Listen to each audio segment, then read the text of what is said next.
Hello friends, जय श्री राम। आज का वीडियो उन हाउसवाइफ के लिए है जो फर्स्ट ग्रेड की तैयारी करना चाहती है। उनके लिए बहुत ही सही लगेगा, बहुत सही साबित होने वाला है। वो कैसे? क्योंकि देखो, हाउसवाइफ के कुछ सपने हैं और वो पूरा भी करना चाहती है और उसको कोई सपोर्ट करने वाला भी नहीं होता, लेकिन ताने मारने वाले बहुत होते हैं कि हाँ, तैयारी तो तुम शादी से पहले भी करती थी और बाद में भी कर ही रही हो और बच्चे भी हो गए, लेकिन अभी तक तुम्हारा नंबर तो आया नहीं। पता नहीं पढ़ रही हो या पढ़ने का दिखावा कर रही हो। एज भी तुम्हारी 30 प्लस हो गई या 35 प्लस हो गई है, अभी तक तो जॉब लगी नहीं है और फिर भी दिखावा कर रही हो पढ़ने का। तो देखो, फिर भी अगर वो फर्स्ट ग्रेड की तैयारी करना चाहती है, अगर उनके मन में एक जैसे कि मैंने अपने एक वीडियो में बताया था कि अगर -0.00001% भी आपके मन में इतनी सी उम्मीद है कि आप तैयारी कर सकते हैं, तो आपको तैयारी करनी ही चाहिए। आपने अगर ठान लिया है आपको पढ़ना है, तो वो टाइम मैनेज कैसे करना चाहिए वो मैं आपको बताऊंगी, जिसमें आपके फैमिली की जिम्मेदारियां भी होगी और बच्चे भी शामिल हैं। और देखो, हाउसवाइफ कुछ तो ऐसी है जिनकी अभी नई नई शादी हुई या फिर जिनके बच्चे नहीं हैं, और एक वो है जिनके बच्चे छोटे हैं, और एक वो है जिनके दो बच्चे हैं और बड़े हैं, जो स्कूल भी जाते हैं और छोटे बच्चे भी शामिल हैं। तो देखो, वो सब अपना टाइम मैनेज कैसे कर सकती है। सबसे बेस्ट स्ट्रैटेजी बताऊंगी मैं हाउसवाइफ के लिए। और फर्स्ट ग्रेड की वैकेंसी जो अभी तक आई नहीं है, लेकिन कभी भी आ सकती है, और उसका एग्ज़ाम इस साल देखो पॉसिबिलिटी बताई जा रही है, लेकिन हो सकता है कि नेक्स्ट ईयर हो। लेकिन हम इस भरोसे नहीं रह सकते कि नेक्स्ट ईयर होगा तब तक हमारी तैयारी पूरी हो जाएगी, क्योंकि हाउसवाइफ को टाइम मिलता ही नहीं है। तो उन्हें टाइम निकालना कैसे चाहिए, क्योंकि उसके ऊपर बहुत सारी जिम्मेदारियां हैं। अपने बच्चों का भी ध्यान रखना पड़ता है, कौन कब बीमार हो जाए इसका भी कुछ कहा नहीं जा सकता, कौन सा काम कब आ जाए पता नहीं, कब गेस्ट आ जाए, कब खुद बीमार हो जाए, मतलब कुछ भी हो सकता है। फिर भी उस बीच में अगर वो ये रिस्क लेने के लिए तैयार है कि हमने फर्स्ट ग्रेड की तैयारी करनी है, तो वो अपना टाइम मैनेज कैसे करें। तो देखो, फर्स्ट बात तो मैं आपको ये कहना चाहूँगी कि आपको तैयारी करनी ही है, आपने ठान ही लिया है, तो आप अपना टाइम टेबल बनाओ। देखो, ये भी होता है कि टाइम टेबल कई बार ऐसा होता है बनाते हैं और वो मिस हो जाता है, क्योंकि हम बहुत कड़क टाइम टेबल बना लेते हैं, या फिर इजी भी बनाते हैं कि जो फ्लेक्सिबल होता है ऐसा टाइम टेबल बनाते हैं, फिर भी हम वो नहीं कर पाते हैं। ऐसा आपके साथ नहीं, सबके साथ होता है, मेरे साथ भी होता है। मैं भी टाइम टेबल कई बार बनाती हूँ और उसको कंप्लीट नहीं कर पाती हूँ, लेकिन ऐसा नहीं है कि मैं पूरी तरीके से उसको पूरा नहीं कर पाती हूँ। जब तक हद से ज़्यादा ही काम का बर्डन या कोई रिस्पॉन्सिबिलिटी नहीं आ जाती ना, तब तक मैं अपने टारगेट को ऐसा नहीं है कि छोड़ दूँ, मैं उसे पूरा ज़रूर करती हूँ। मतलब जब तक मेरा डेली का टारगेट पूरा नहीं होता, मैं सोती नहीं हूँ, चाहे मुझे सोने के लिए 2 घंटा या 1 घंटा ही क्यों ना मिले, मैं पूरा करना चाहती हूँ, क्योंकि ठान लिया है कि मैं ऐसी ज़िंदगी नहीं जीना चाहती। मैं अपने आप को इस परिस्थिति से, इस चीज़ से बाहर निकालना चाहती हूँ। यार, अपनी भी तो कोई वैल्यू होनी चाहिए ना, हाउसवाइफ की भी। तो देखो, टाइम मैनेज कैसे करना है, किस तरीके से वो कर सकते हैं। और अगर हाँ, एक बात और ये बोलना चाहूँगी, अगर आप मेरे साथ पढ़ाई करना चाहते हैं तो आप टेलीग्राम से जुड़ जाइए। टेलीग्राम का लिंक मैं डिस्क्रिप्शन में दे दूँगी। उसमें मैं डेली टारगेट बताऊँगी, जो हाउसवाइफ बहुत कम टाइम निकाल सकती है, या फिर उन्हें याद करने में दिक्कत हो रही है, समझने में दिक्कत हो रही है, या लंबे समय से अब तैयारी करना चाहती है, उनके लिए दिक्कत है, तो वो टेलीग्राम चैनल ज्वाइन कर लें कि उनको पढ़ना कैसे चाहिए।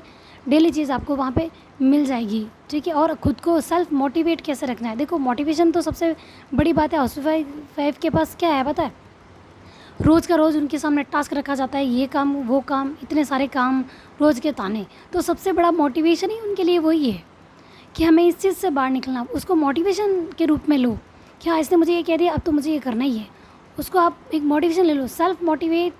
मतलब आपके घर में तो ये सिचुएशन है कि आप रोज़ मोटिवेट रह सकते हो। आपको मोटिवेशन के रोज़ रोज़ नए नए तरीके मिलते हैं कि आपको कोई ना कोई कुछ ना कुछ सुना के चला जाता है, तो आप उसको मोटिवेशन के रूप में लो। तो देखो, टाइम मैनेज कैसे करना है। अगर आप मेरे साथ पढ़ाई करना चाहते हैं, तो जब मैं पढ़ाई करती हूँ, मैं अपना वीडियो डेली रूटीन आपके साथ शेयर करती हूँ। कई बार ऐसा होता है मैं वीडियो शूट नहीं कर पाती हूँ, या फिर लाइट चली जाती है, क्योंकि अभी इन्वर्टर लगा नहीं है, नए नए शिफ्ट हुए हैं यहाँ पे। लाइट हो, और अगर लाइट भी नहीं होगी तो भी मुझे पढ़ना ही होगा, क्योंकि लाइट नहीं होगी तो मैं फ़ोन से टेस्ट सीरीज़ करती आती हूँ हमेशा से। जब भी लाइट नहीं होती तो मैं ऐसा ही करती हूँ।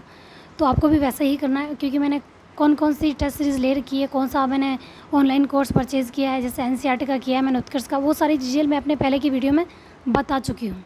तो आपको कहाँ से पढ़ना है ये मैं चीज़ बता चुकी हूँ, अपने कई वीडियो के डिस्क्रिप्शन में बता चुकी हूँ, ठीक है। तो आप मेरा डिस्क्रिप्शन देख लिया कि करो वीडियो में। और हाँ, तो आपको देखो मैनेज कैसे करना है। देखो, सबसे अच्छी बात है पढ़ाई की हाउसवाइफ के लिए ना, तो उन्हें ब्रह्म मुहूर्त में उठना चाहिए।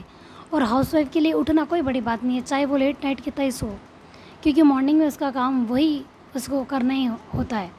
जैसे एक मारवाड़ी में कहते हैं, कहावत है ना, ऊट बंदान हगी धंधा, सुना होगा आपने।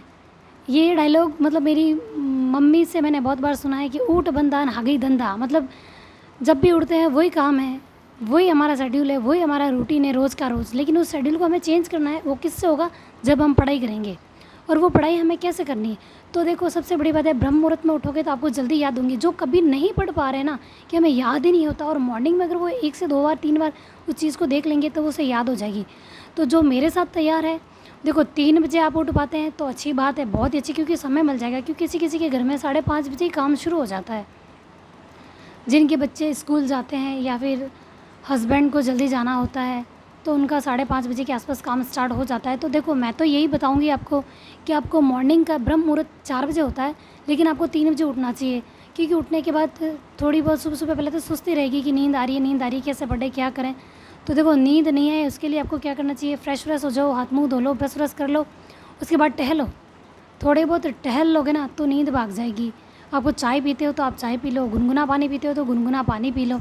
और सबसे बड़ी बात, मॉर्निंग में आप फ़ोन से पढ़ो। वैसे देखो ये सजेशन नहीं देना चाहिए कि फ़ोन से पढ़ो, सुबह उठते ही फ़ोन ले लिया, बस फ़ोन के चिपक गए। फ़ोन के चिपकोगे तो कोई ना कोई नोटिफिकेशन देख ही लोगे। तो अननेसेसरी जितने भी ऐप है वो डिलीट ही कर लो।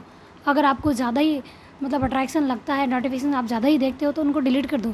साल भर डिलीट कर लोगे तो मर नहीं जाओगे, अगर अपनी ज़िंदगी सुधारनी है तो। और अगर आप कंट्रोल कर सकते हो खुद पे, तो आपको 3 बजे उठना है। और उठने के बाद आपको सबसे पहले देखो अपना डेली रूटीन का जो भी चीज़ें हैं, ब्रश व्रश करना वगैरह, फ्रेश होना हो गए, पढ़ने आ गए, टहल के पढ़ लो अगर नींद आ रही है तो। नहीं तो सबसे बड़ी बात आपको ये करनी चाहिए, जिस चीज़ के आपके पास नोट्स नहीं है ना, आपने सब्जेक्ट डिसाइड कर लिया कि ये पढ़ना है, तो उसके नोट्स बनाने बैठ जाओ फ़ोन से। अगर आपको कोई कोर्स परचेज़ किया हुआ है या फिर कहीं से कोई चीज़ ली हुई है तो आप वहाँ से करो, या बुक से ली गई तो आप नोट्स बनाओ। लिखी हुई चीज़ याद भी जल्दी होती है और नींद भी नहीं आती है। और नींद आती है तो जैसे कुछ लोगों की नींद है ना चाय से भाग जाती है, तो आप चाय पी लो, अगर चाय पीते हो तो गुनगुना पानी पी लो, थोड़े टहल लो। ये मैं बार बार बता रही हूँ क्योंकि देखो अपन को नींद नहीं लेनी है। और वैसे इन ज़िंदगी से निकलने के लिए आपको ना नींद को पूरी तरीके से इग्नोर करना चाहिए। ठीक है, आप सो लिए 5-6 घंटे काफ़ी है, नाइट में जल्दी सोने की कोशिश करो। और नाइट में देखो जिनके छोटे बच्चे ना, उन्हें सोना पॉसिबल भी नहीं है कि वो अपनी नींद पूरी कर सके। ऐसा होता है, मेरे साथ भी होता है। मैं कई बार जैसे 3 या 4 बजे उठ भी जाती हूँ ना पढ़ने के लिए, तो बच्चा साथ में उठ जाता है और उसको सुलाते सुलाते खुद को नींद आ जाती है। ऐसा होता है, सबके साथ होता है, एक मेरे साथ नहीं। लेकिन जो चीज़ होती है मैं वो आपको बता रही हूँ, होता है ऐसा। क्योंकि बच्चे आसानी से सोते नहीं है, और कभी कभार वो नींद में होते हैं तो 10-15 मिनट में ही सो जाते हैं। लेकिन अपन को तब तक आलस आ जाता है कि हाँ यार चलो आज सो जाते हैं, कल से उठेंगे। ये देखो कल कभी नहीं आएगा, हमेशा कल कल करते हैं और कल कल करते दिन निकल जाते हैं। और ऐसे कई बार मेरे साथ भी बहुत बार हुआ है। और मुझे अब ये चीज़ें क्या बस कोसने लग गई, मुझे खुद को ही ज़िंदगी मतलब ऐसी लगती है कि क्या ज़िंदगी में फंस गए यार, यहाँ से बाहर निकलना है। तो इन चीज़ों को इग्नोर करने के लिए हमें उठना ही होगा। तानों को तो इग्नोर करो, मोटिवेशन के रूप में लो। ठीक है, तो मॉर्निंग में जल्दी उठो, 2 से ढाई घंटे की पढ़ाई आपकी मॉर्निंग में हो जाएगी। अगर 3 बजे उठते हो तो 5-5:30 बजे तक आपकी बहुत अच्छी पढ़ाई हो जाएगी। अगर आधा घंटा आप ऐसे ही वेस्ट कर लेते हो ना, तो 3 से 4, 4 से 5, 2-2.5 घंटे तो आपकी पढ़ाई अच्छी होगी मॉर्निंग में। और फिर कोशिश करो कि 10 से 11 बजे तक लास्ट आप अपना काम फिनिश कर लें। मैं देखो ये चीज़ एक बार नहीं, मैंने बहुत बार बताई है और फिर बता रही हूँ। 11 बजे आप अपना काम फिनिश कर लें और पढ़ने बैठ जाएं। 1 बजे से मतलब 1 बजे के बाद अगर आपको कुछ खाना वाना बनाना होता है या 2 बजे बनाना होता है, तब तक आप पढ़ाई कर लो। फिर बना लो, कर लो, खा लो, पी लो और घंटा भर रेस्ट कर लो। वापस काम शुरू होगा 4 बजे। अगर आप 1 बजे भी बनाने बैठते हैं तो 2:30 बजे तक आप फ्री हो जाएंगे, 1.5-2 घंटे में आप फ्री हो जाएंगे। खिला पिला के बर्तन वर्तन धो के, और बच्चे को भी खिलाना पड़ता है तो टाइम लगता है। बच्चे को ऐसा तो है नहीं अपन कैसे से बैठ के अपन उनको बोलेंगे खा ले बेटा खा ले, और वो खा लेगा, ऐसा तो है नहीं। उनके पीछे भाग भाग के खिलाना पड़ता है। जिनके बच्चे छोटे हैं उनको पता है। और कुछ के बच्चे स्कूल से आएंगे तो उन्हें भी खिलाना पड़ता है, चेंज वेंज करना वगैरह, उनके काफ़ी टाइम होता है। ठीक है, तो निकल जाता है, 1.5 से 2 घंटे बाद चले जाते हैं। आपको 3 से 4 बजे के बीच आपको हल्का सा आधा घंटा टाइम मिलेगा, या थोड़ा सा रेस्ट कर लो, या फिर चाय वगैरह शाम की हो उस समय आप कोई वीडियोस देख लो। अगर कोई टॉपिक समझ में नहीं आए तो वो देख लो, या फिर नोट्स बने हुए तो चलते फिरते उनको पढ़ लिया करो। कुछ चीज़ें चिपका दो ताकि चलते फिरते उन पर नज़र पड़ती रहे, देखते रहो। कोई टफ़ चीज़ है तो उनको वहाँ लगा दो। इस तरीके से टाइम निकालो। और शाम को खाना बनाने से पहले, जैसे कि आप 6 बजे भी बनाते हो ना, तो 4 से 5, 5 से 6, 2 घंटे आपको वहाँ मिल जाएंगे। और पूरे दिन में जो चीज़ भी आप पढ़ते हो ना, नाइट में सोने से पहले आधे घंटे उसको रिवाइज कर लो, 5-5 मिनट के लिए ही सही। कि सब्जेक्ट लिया, 2 पेपर इसके लिखे हुए या 3 पेपर लिखे हुए, नोट्स बनाए हुए, तो उसको एक बार रीड आउट कर लो या क्वेश्चन टेस्ट पेपर निकाल लो। जितना हो सके आप अपने टाइम इस तरीके से निकालो। और जैसे मॉर्निंग में टाइम मतलब काम बहुत होता है ना, खाना वाना बनाना करना, तो जो चीज़ सब्जियां साफ़ करना, लहसुन वसन छीलना, ये सारे काम आप नाइट में कर लिया करो, ठीक है। स्टैंड साफ़ करके रख लिया करो, मॉर्निंग में हल्का सा सफाई करके आप खाना बनाने लग सकते हो, क्योंकि सफाई तो आपको करनी होती है। क्या पता कब बारिश आ जाए, कब आंधी तूफान आ जाए, कब मिट्टी मिट्टी हो जाए घर, कब काम बढ़ जाए।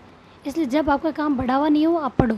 और सबसे बड़ी बात ये, जिनके बच्चे छोटे हैं ना, वो जब भी बच्चे सोए काम को इग्नोर करके पढ़ाई करो। फर्स्ट प्रायोरिटी अगर आप अपनी पढ़ाई को दोगे तभी आप सफल होगे। और देखो, एज अगर 30+ 35+ हो गई है ना, तो दिक्कत वाली बात नहीं है, अभी आपके पास टाइम है। लेकिन टाइम है का ये मतलब नहीं है क्या यार है इस साल नहीं किया अगले साल तक तो अपने तैयारी हो जाएगी तब दे देंगे। तो ये सोच के देखो, गवर्नमेंट है, चुनाव होंगे 3-4 साल 5 साल तक, बाद में कोई वैकेंसी आने वाली नहीं है, ये लास्ट वैकेंसी होगी। तो नेक्स्ट ईयर जून जुलाई तक हो सकता है एग्ज़ाम हो जाए और ज्वाइनिंग वाइनिंग मिल जाए, अगली दिवाली अपने लिए सच में दिवाली बन के आए। ऐसा नहीं है कि इस बार जैसे कि घर गृहस्थी संभालनी, नहीं तो हो सकता है आप अच्छे से तैयारी करो, पॉसिबल है ये कि अगले साल दिवाली को आप स्कूल से छुट्टियाँ लेके आएँ। छुट्टियाँ लेके क्या मतलब, दिवाली की जब छुट्टियाँ पड़े तब आप आएँ घर पे, तो कितना अच्छा लगेगा। तो वो चीज़ करने के लिए, वैसे सपने आप देख रहे हो ना, तो उसके लिए मेहनत करनी होगी। और 1 साल मेहनत कर लोगे तो मर नहीं जाओगे, लेकिन मेहनत नहीं करोगे ना तो ज़रूर मर जाओगे। एक तो सपने ख़त्म हो जाएंगे तब मर जाओगे, सपने की घुटन में कि मेरा सपना रह गया, मेरा सपना रह गया, उस घुटन में मर जाओगे।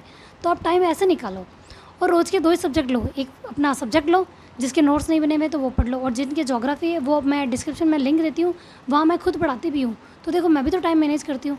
अभी मैं काफ़ी टाइम से मैंने मतलब मेरी सक्सेस पॉइंट चैनल है, उस पर मैंने ज्योग्राफी के वीडियो देती हूँ और साइकोलॉजी के भी देती हूँ। लॉन्ग टाइम से मैंने दिया नहीं है, टाइम सही तरीके से मैनेज नहीं हुआ, लेकिन जब से मैं उस पर वापस दूँगी, बहुत ईजी तरीके से देने की कोशिश करती हूँ और दूँगी।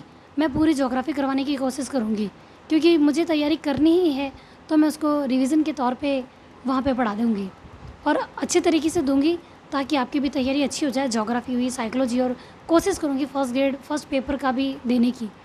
लेकिन आप 2 ही सब्जेक्ट लो एक दिन में, अपना सब्जेक्ट ले लिया एक, उसके नोट्स बनाते रहो, उसको रीड आउट करते रहो, और फर्स्ट पेपर में एक एक चीज़ लो। अगर आप हिस्ट्री ले रहे हो तो देखो, हिस्ट्री का जैसे मैंने पहले भी बताया है कि रोज़ के सिर्फ 2 पेज करो, 2 पेज में दिक्कत नहीं आएगी। और एक टेस्ट सीरीज़ ले लो, जैसे जीजीडी है, गौरव ज्ञान धारा, उस ऐप को डाउनलोड करो, वहाँ से हिस्ट्री की ले लो, राजस्थान अध्ययन की ले लो, एनसीईआरटी की ले लो, ज्योग्राफी की वगैरह दी हुई है तो वहाँ से ले लो।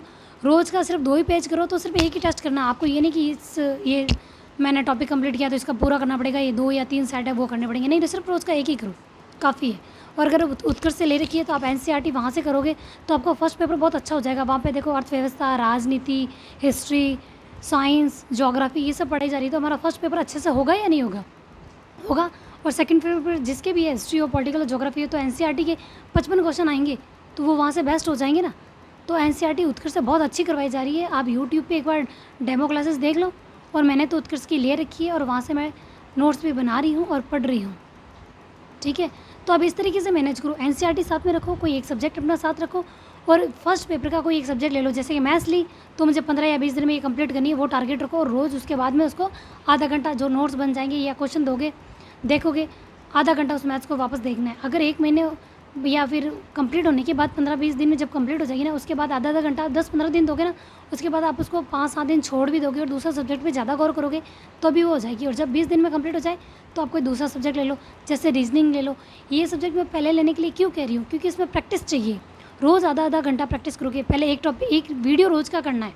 जैसे मैंने बता दिया है, उत्कर्ष का मैंने लिंक डिस्क्रिप्शन में दिया था वीडियो में, और इसमें भी दे दूँगी कि 20 वीडियो है और 20 दिन में कंप्लीट हो सके, मैथ्स कंप्लीट हो जाएगी। तो वो वहाँ से कर लो रोज़ आधा घंटा, फिर उसको देखते रहना, नोट्स वगैरह या कोई भी टेस्ट, ओल्ड क्वेश्चन पेपर वगैरह उस तरीके से मिलान करते हुए देखना। और दूसरा सब्जेक्ट रीजनिंग ले लेना, ठीक है। हिस्ट्री ली तो फिर मैनेजमेंट ले लेना। साइंस अपने एनसीईआरटी से हो ही रही है, कंप्लीट हो जाएगी तो साइंस हो जाएगी, राजस्थान भूगोल वहाँ पे हो जाएगा। इस तरीके से पढ़ो, इस तरीके से देखो आपके दोनों पेपर बैलेंस में रहेंगे। देखो, जब भी मैं वीडियो बनाती हूँ तो बच्चा उठ जाता है, अगर सो रहा होता है तो, वैसे ये सोता है तो मैं सिर्फ पढ़ाई करती हूँ।